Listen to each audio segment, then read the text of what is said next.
Part of being a safe and defensive driver is properly managing the space around your vehicle, especially when driving around large trucks. In this video, we will discuss how to do this. One thing to realize is that the only space we can control is the space in front of us. If someone else takes away the space, simply get it back again. It's important to not drive in the blind spot of other vehicles. But with trucks, we really need to realize that the driver can sometimes not see us at all, depending on our position.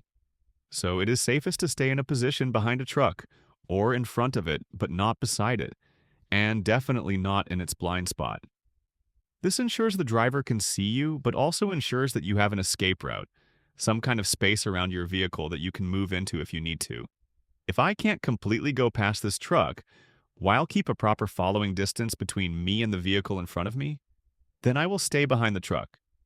Otherwise, I'm going to put myself in a position of being in the blind spot of the truck, and I don't want to do that. This way, I'm either completely in front of the truck and the driver can see me in plain view, or I'm completely behind the truck and the driver can see me in their mirrors. When I go past the truck, I try to go past it quickly so I'm not lingering in the blind spot area.